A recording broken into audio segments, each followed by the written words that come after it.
皆さん、こんばんは。我那覇真子です。これから生配信を行いたいと思います。昨日の朝ですね、イラン・イスラエル戦争停戦、それともというタイトルで、インタビューを配信しました。その内容は、英語で行われておりましたので、多くの方が日本語字幕をつけてほしいというご要望もいただきまして、内容が非常に重要だったので、急いで日本語字幕をつけました。これからその映像、ダイジェスト版という形でですね、映像をご覧いただきたいと思います。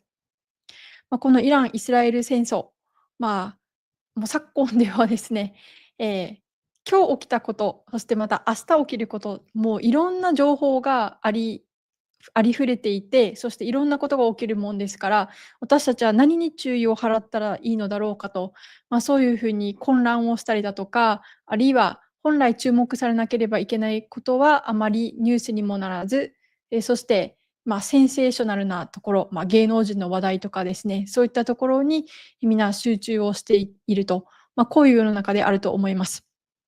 そんな中でですね、今私はこのイラン・イスラエル戦争がこれどういうふうになっていくのか、それをすごく注目しています。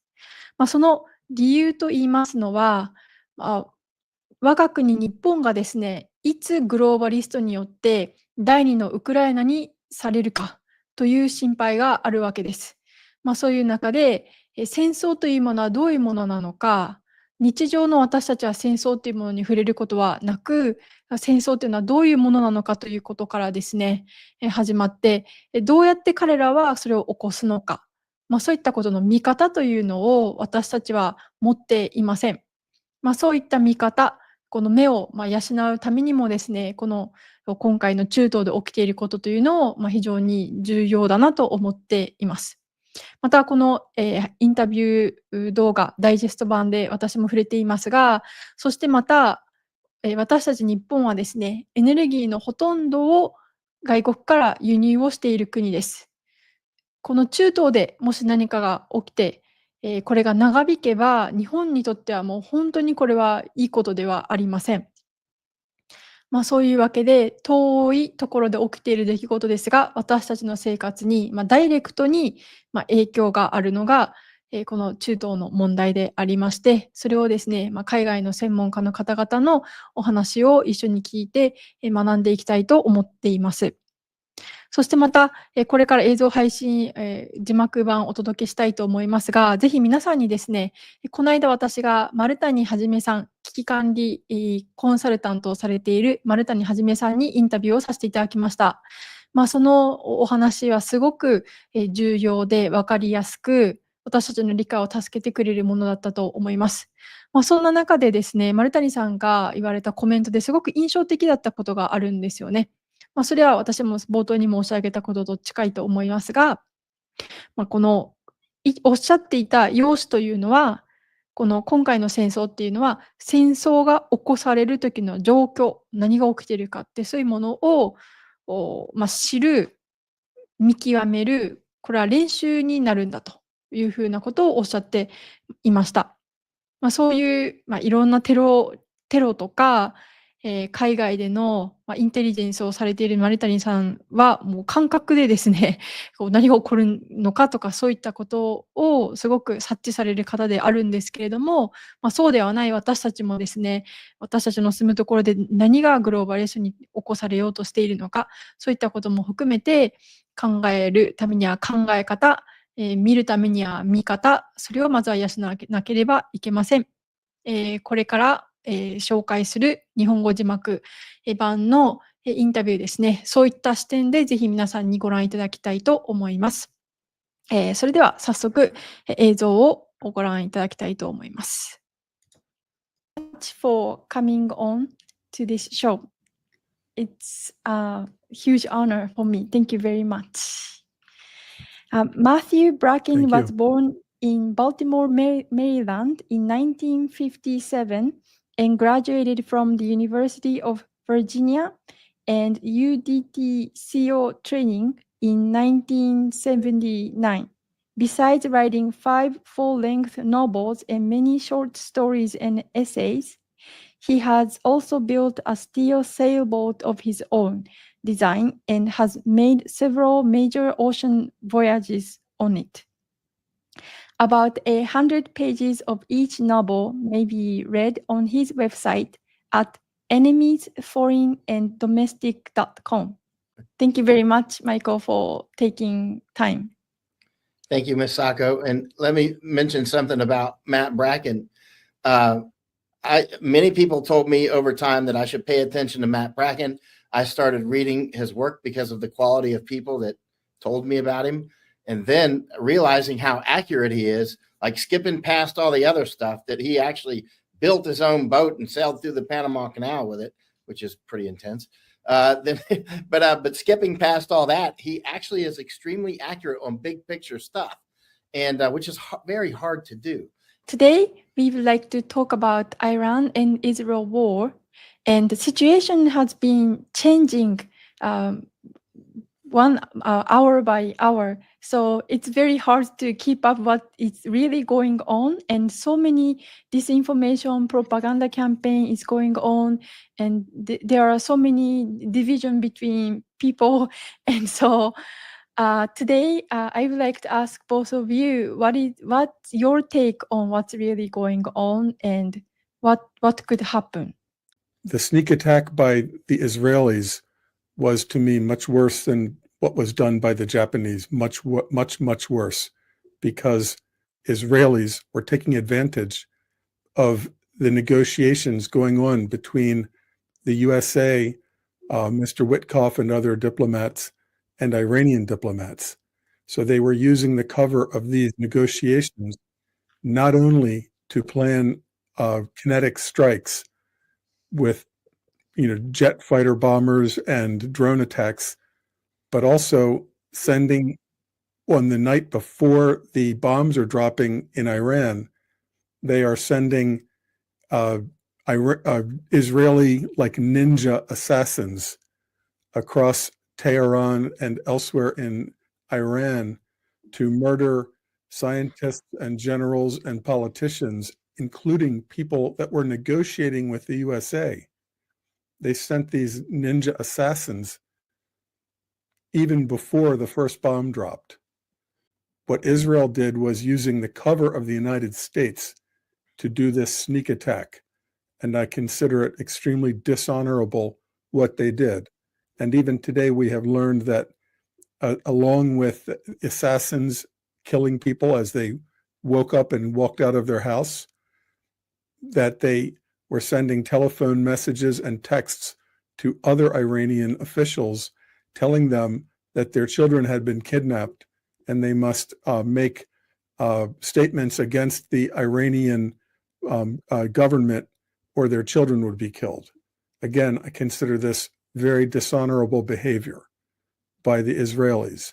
And I think at that very point is when President Donald Trump should have cut connection with Bibi Netanyahu and the Israelis, because you cannot go on the side of something so disgraceful and dishonorable.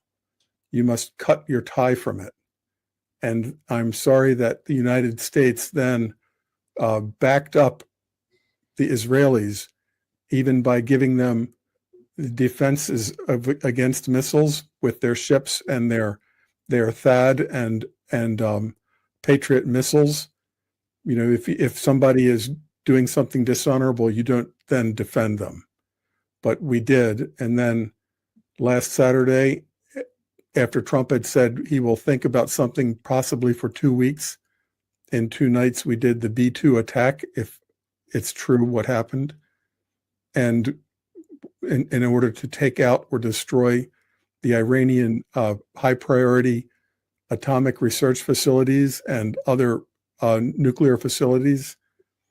And I think at that time Trump was merely trying to placate the Israelis to say, look, we have done what you asked us to do and now it's over. And then this morning Trump said, and he has a good way of naming things, like naming people, giving them nicknames, pet names. He said that it's the 12-day war and it's over. And once again, I think Israel was very dishonorable, that one missile was fired from Iran soon after the ceasefire, and the timing of the ceasefire was very questionable. It was it was still a little bit vague how the timing was meant to work. And one missile seems to have been fired toward Israel. And I know that this is possibly a question of the command and control. If you have a missile that has to leave a depot or a hiding place and dash out into the desert and fuel and erect itself, etc., and then fire, you may not be listening at that moment for an abort code, a stop code. You know, you may have been sent out 6 or 8 hours before the launching.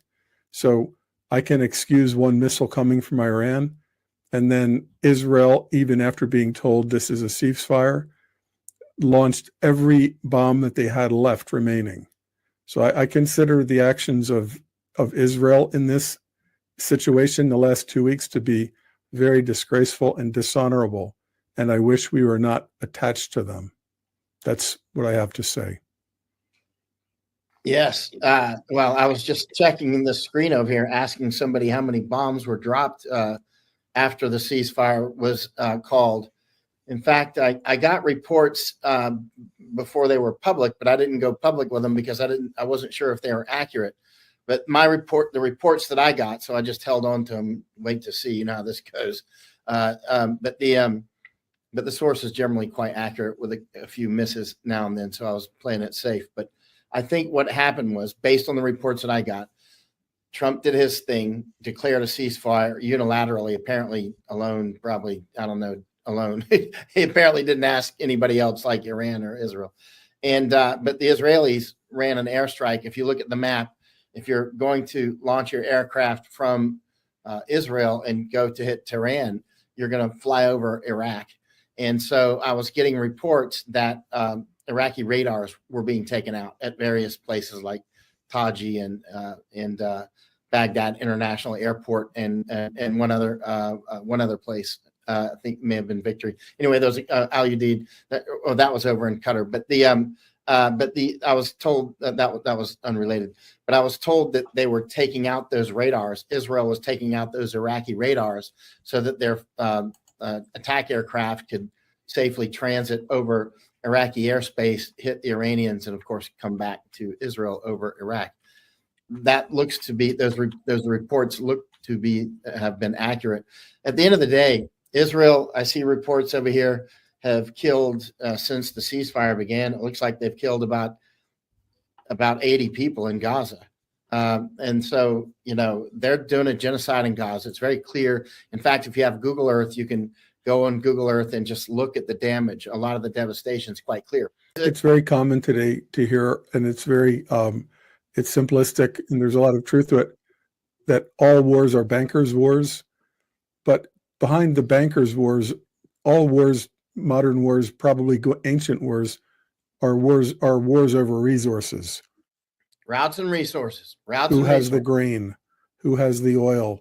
You know, who has the resources? And going back to what President Trump announced, and I would like to ask both of you what you think about the course of the events that's happening.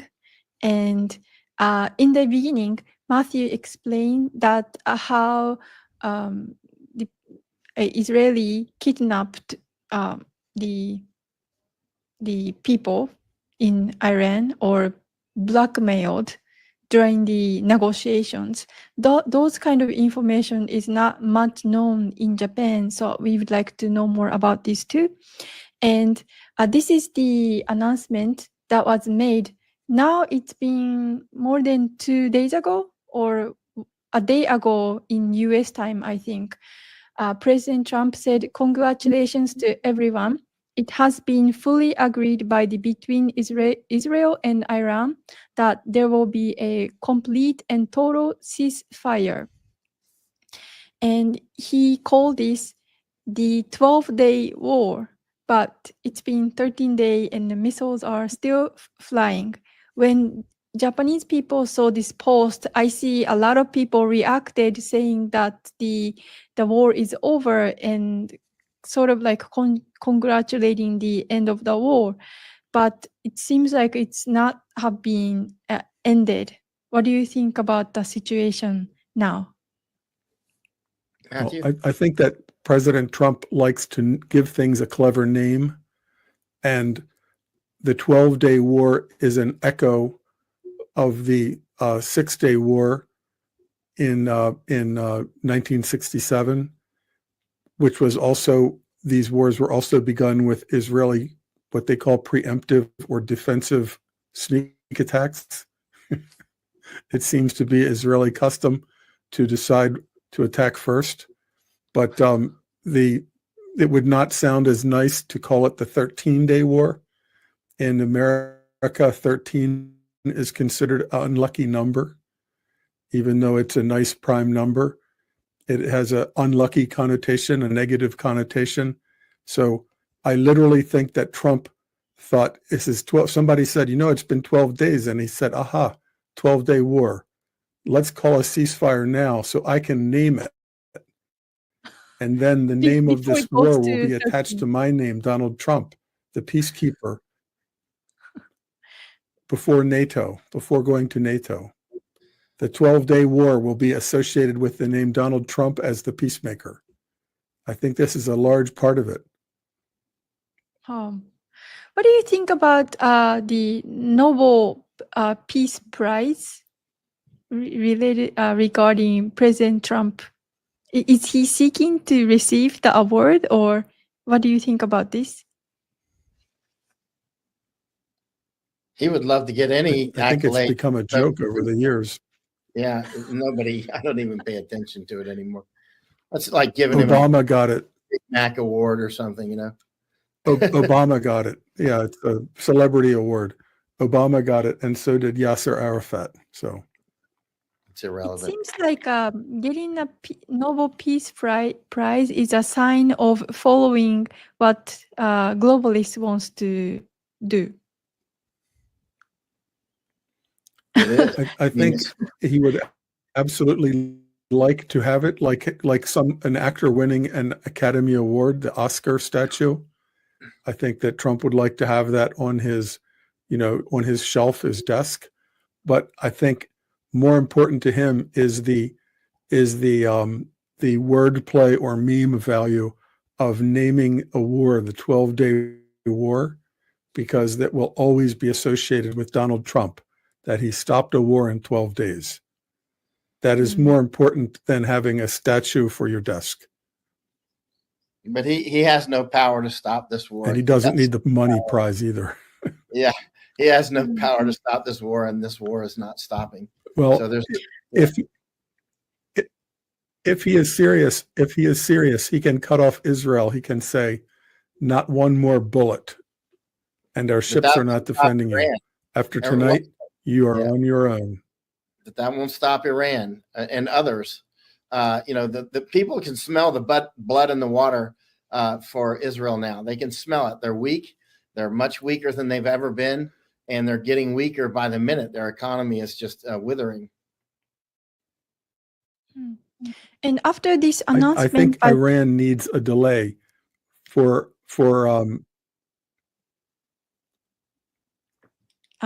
go ahead. I think there is there's a bit of a delay from the time. But yes, go ahead. Yes. When we were talking on satellite, from ships to ships, we used to say 3, 2, 1, 1, 2, 3.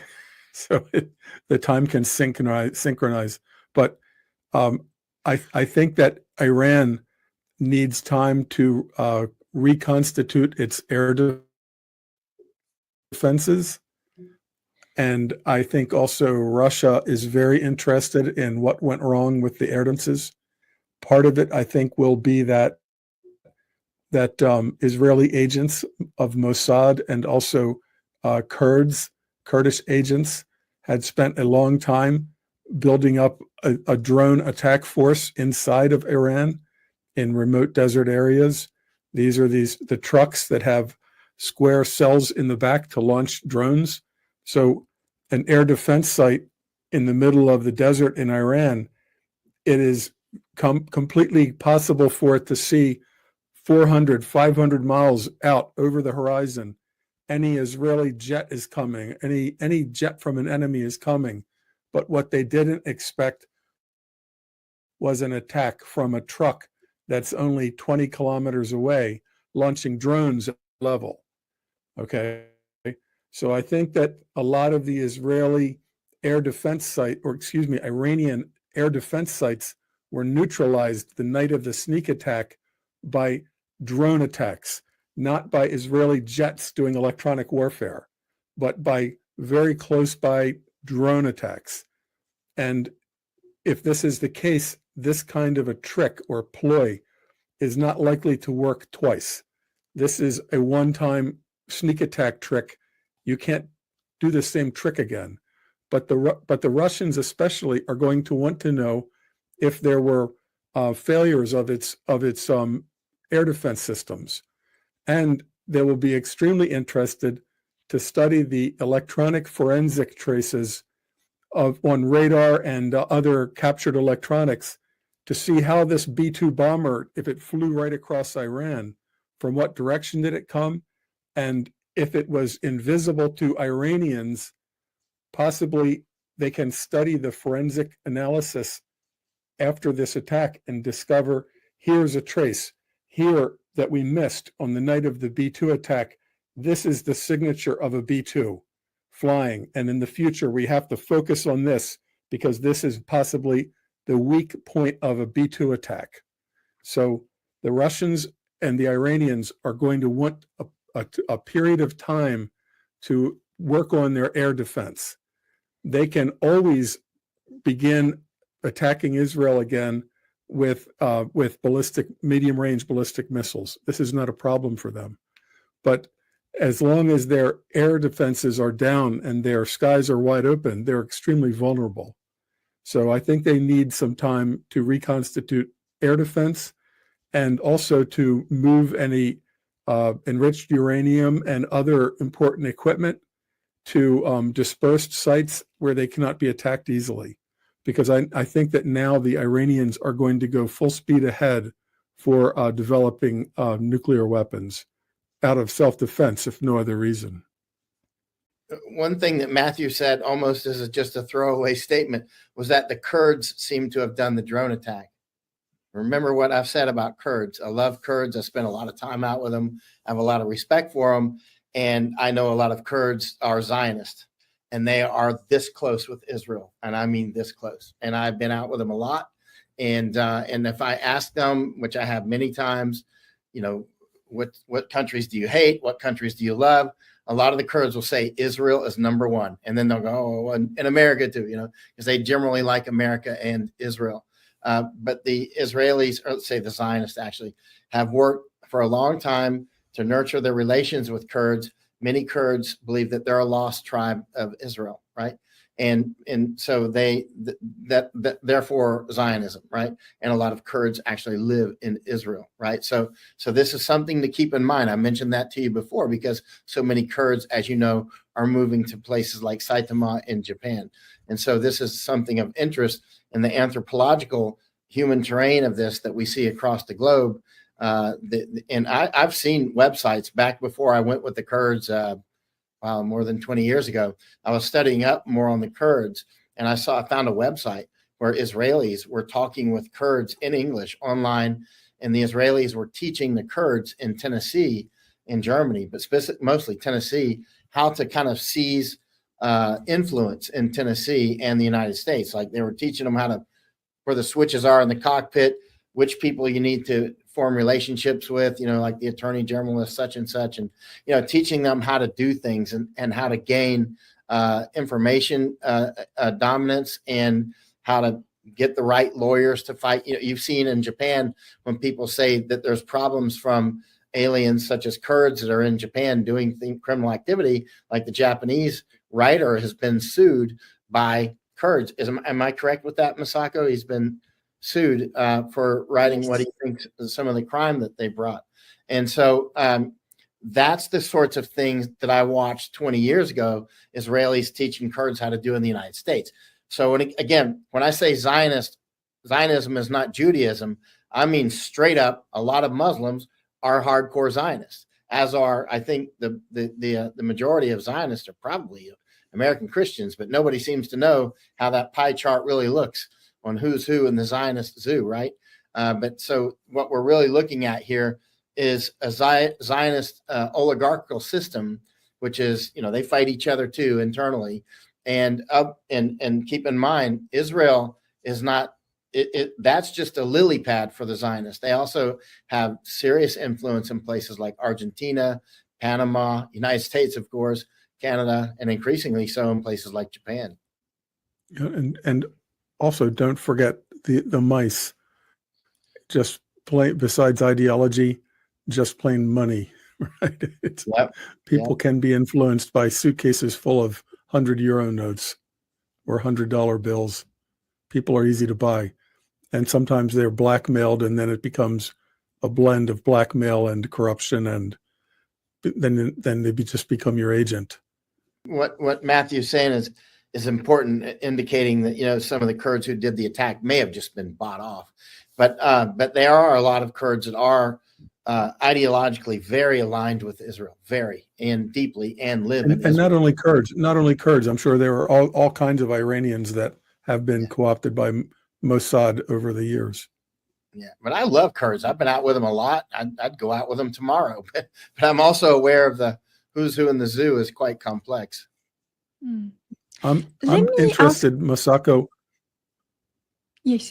What is in Japan, the energy question of the Strait of Hormuz being closed, even as a discussion point, even for that to be on the table, must be a very important, significant factor for Japan because of the oil required for Japan. This is a map of Middle East, and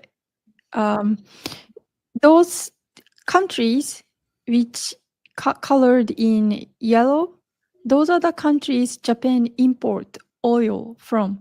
This is the number from 2024, and number one country we import oil is from UAE, which is 43.7%. And next is Saudi Arabia and Kuwait and Qatar. So all the oil goes through Strait of Hormuz. That's one of the things I wanted to ask you, what is likely to happen or what Japanese people need to be aware of. To give you another number, Japan imports most of the oil from abroad, and the amount of the oil we produce within our country is less than 0.5%. Yes, we like to throw out name 90, more than 90%, but it's easier to use the number opposite, 0.5%. So it is a crucial issue for us Japanese, but media doesn't seem to educate us on this critical point. So could you tell us? This is so Japan is like a patient in a hospital who is on life support. If somebody pulls out the plug from the life support, the patient will die. Yes. In my opinion, that's why we need to have a good relationship with Russia so we can get oil, and which Prime Minister Abe was working on with Putin around 2019, and they have come to agreement to build a pipeline. But originally they scheduled to end the construction by 2021, but Prime Minister Abe was assassinated and the plan has never completed. And now Japanese government, along with the West, we are demonizing Russia. So it's kind of like suicidal. I know they were building, and our friend George McMillan was telling me so much about this maybe 2 or 3 years ago, that they were building a pipeline, and they were going to I know that it's a problem between Russia and Japan. Some of the islands in the Kuril Islands, but that Russia and Japan were going to build a undersea pipeline to take oil straight from Russia to Japan. And like the Nord Stream, that is a problem for people that want to keep our clients like Germany and Japan weak and dependent on oil that we control by the sea lanes. That a direct pipeline from Japan to Germany for natural gas or a direct pipeline from Russia to Japan threatens the control of the naval powers of the West, who want to keep everything depending on ships and sea lanes where the West is strong, and prevent Russia from sending oil and gas directly to countries like Korea, Japan, China, Germany, and Europe. This is at the very large macro understanding of these wars over resources. There's largely two schools. One is that the Eurasia is the world island, and if Eurasia from Europe to Russia became one strong economic bloc, and it could trade internally with railroads and pipelines, then the power of Britain and America would be weakened because we would no longer control their economies. And as long as we can force the Asian countries to depend on ships for their energy, then we have a control over them. And it might even become a situation in terms of a false flag where the Strait of Hormuz might be mined, but not by Iran. It might be mined by the West, because these mines lay on the seafloor, 100 meters below the ocean, and they can just sit and lie there dormantly sleeping, waiting for a digital code to activate them. And it may be in the interest of America and the West to cut off China from its oil. And if our allies, Japan and Korea, also suffered, that would be just collateral damage. As when we destroyed the Nord Stream gas pipeline, then the economy of Germany was just collateral damage. The most important thing was to not allow Russia and Europe to become economically intertwined and strong like that, depending on very inexpensive Russian natural gas. So we were willing to damage our ally Germany secretly and covertly by blowing up the Nord Stream pipeline. And I think that it's possible we could do something like that in the Strait of Hormuz, because we see our primary enemy being China. And if the Japanese and Koreans suffer, that's like the Germans. Too bad, we're sorry, but we'll blame it on Iran anyway. I mean, this is the kind of political world we're living in now, I believe.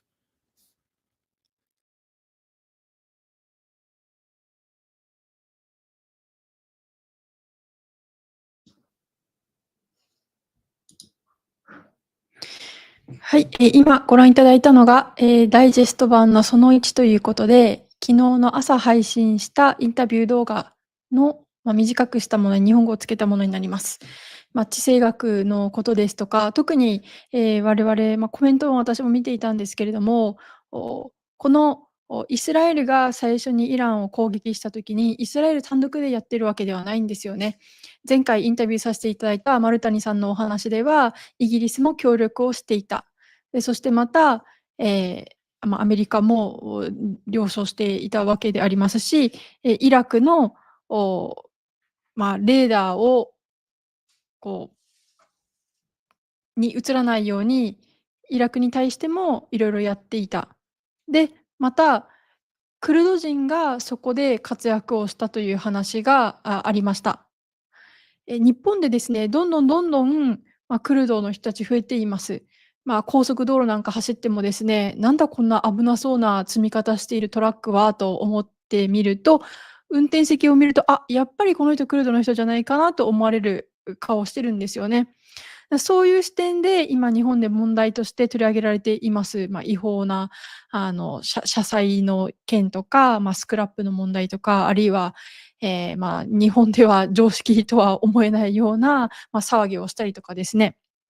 それだけではなくてですね、こういったこのイスラエル、イランの戦争におけるクルド人がどういうことをしたのかっていうのを見ると、これは別の視点でも日本にいるクルド人の人たちを見なきゃいけないんじゃないかと考えたくなるんじゃないでしょうか。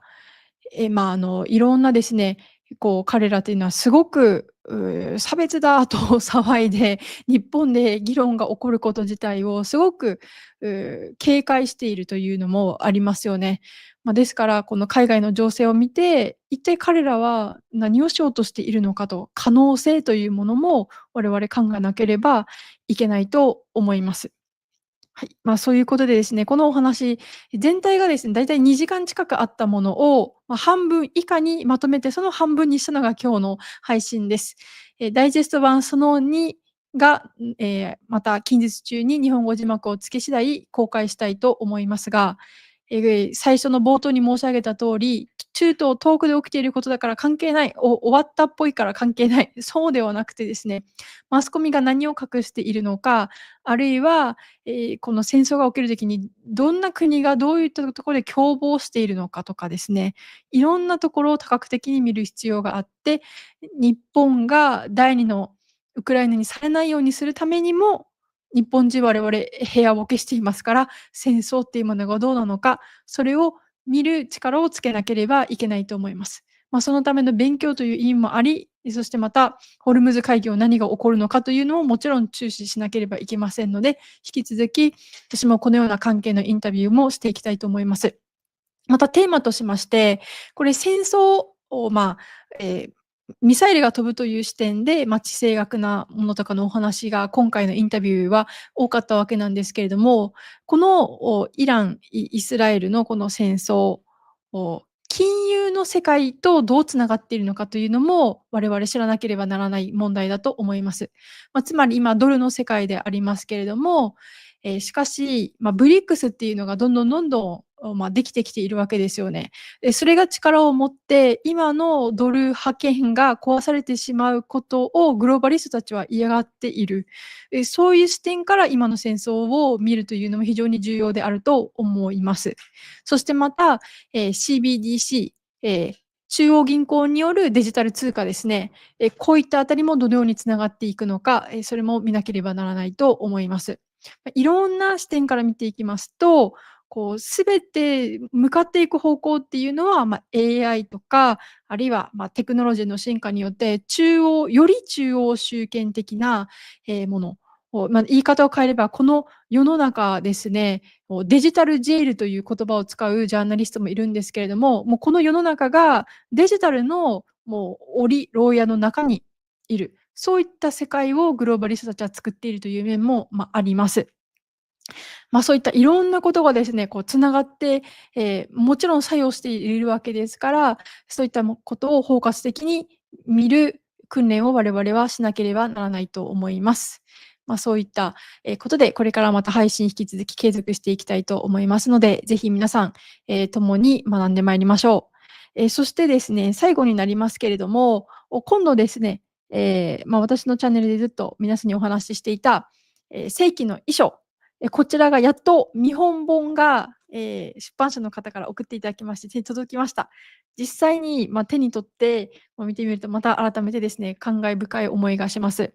世紀の遺書というものを皆さんまだ、知らない方がいらっしゃったら、ぜひ、リンクをですね、説明を書いたものを、貼ってありますので、そちらをご覧いただきたいと思いますが、さっきの大戦でですね、終戦とサンフランシスコ平和条約も、終戦が終わった後に、軍事裁判が行われて、そして、サンフランシスコ条約というのが結ばれて日本は独立をしました。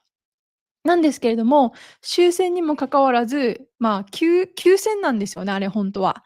で、そんな中で、いろんな裁判劇がありまして、そして参下された方々っていうのがたくさんいらっしゃいます。